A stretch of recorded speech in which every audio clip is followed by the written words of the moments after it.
कुरुक्षेत्र के युद्ध में युधिष्ठिर ही एकमात्र संकल्प और धैर्य के अद्वितीय प्रतीक थे। जहां एक और दुर्योधन कर्ण और शकुनी के साथ मिलकर धोखेबाजी और छल का प्रयोग कर रहा था, वहीं दूसरी ओर युधिष्ठिर ने हमेशा सत्य, धर्म और न्याय का पालन किया था। इस वीडियो में हम एक ऐसे ही क्षण के बारे में आपको बताएंगे जब कुरुक्षेत्र के मैदान में युधिष्ठिर ने अपने कवच और शस्त्र को त्याग दिया था, केवल अपने धर्म को पूरा करने के लिए, जिसके कारण उन्हें भीष्म पितामह से वरदान भी प्राप्त हुआ था।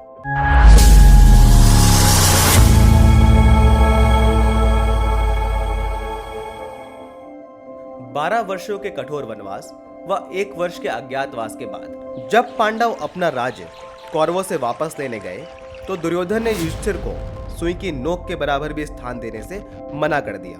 कौरवों और पांडवों के मध्य शांति समझौते के सभी प्रयास विफल हो चुके थे। यद्यपि युधिष्ठिर सभी बातें भूलकर इंद्रप्रस्थ के स्थान पर केवल 5 गांव पर ही संतुष्ट होने की बात कर रहे थे, क्योंकि वह जानते थे कि अगर युद्ध होगा तो उसका परिणाम बहुत विनाशकारी होगा। लेकिन फिर भी दुर्योधन बिल्कुल भी सहमत नहीं था, जिसके बाद केवल एक युद्ध ही विकल्प बचा था। कुरुक्षेत्र के पहले ही दिन जब दोनों सेनाएं एक दूसरे के सामने युद्ध के लिए खड़ी थी, युद्ध के लिए शंख बज चुके थे, लेकिन अभी भी दोनों ही सेनाएं आक्रमण के लिए संकेत की प्रतीक्षा कर रही थी। तभी अचानक से दोनों ही सेनाओं की आंखें युधिष्ठिर को देखकर आश्चर्यचकित हो गई, क्योंकि युधिष्ठिर युद्ध करने के स्थान पर अपने रथ से उतर गए और अपने कवच को उतार कर मैदान में डाल दिया और पैदल ही कौरव सेना की ओर अकेले ही चल दिए। सभी भाई व श्री कृष्ण भी हैरान हो गए और वे सभी उनके पीछे पीछे पैदल ही युद्ध के मैदान में चल दिए। जिसके बाद सभी भाइयों ने युधिष्ठिर से पूछा कि आपको क्या हो गया है, आप बिना किसी शस्त्र के और पैदल ही शत्रु पक्ष की ओर क्यों जा रहे हो।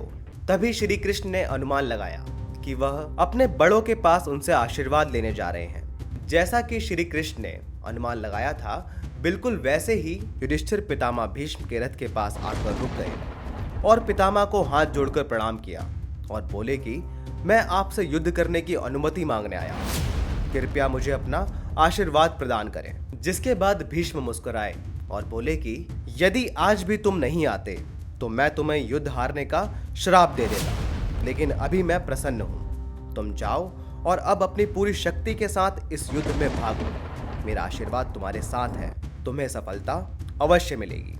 जिसके बाद पितामह ने आगे कहा कि मैं धृतराष्ट्र का ऋणी हूँ, क्योंकि अपनी प्रतिज्ञा के कारण मैं हस्तिनापुर के राजा की इच्छा अनुसार सेवा करने के लिए बाध्य हूँ, इसलिए ही मेरा दुर्योधन की ओर से लड़ने का दायित्व है। तुम अपनी ओर से युद्ध लड़ने के अलावा मुझसे कोई भी वर मांग सकते हो, वह चाहे कोई भी इच्छा होगी मैं उसे अवश्य पूरी करूंगा। जिसके बाद भीष्म पितामह के समक्ष युधिष्ठिर ने विनम्रता पूर्वक अपनी इच्छा स्पष्ट करते हुए कहा कि मुझे आज के समय कोई भी ऐसा योद्धा नजर नहीं आ रहा जो आपको इस युद्ध में तो क्या इस संसार में भी हरा सके। तो बस इसी के संदर्भ में मुझे आपसे एक परामर्श की आवश्यकता है। जिसके बाद भीष्म एक बार फिर से मुस्कुराते हुए बोले कि तुम बिल्कुल सही कह रहे हो, इस युद्ध में तो मुझे कोई नहीं मार सकता, परंतु अभी मेरी मृत्यु का समय नहीं आया है। लेकिन यही प्रश्न तुम मुझसे किसी और दिन पूछना, तब मैं तुम्हें इसका उत्तर अवश्य दूंगा। जिसके बाद युधिष्ठिर ने फिर से पितामह को प्रणाम किया और द्रोणाचार्य की ओर बढ़ गए और फिर गुरु द्रोण को प्रणाम कर उनसे युद्ध करने की अनुमति ली।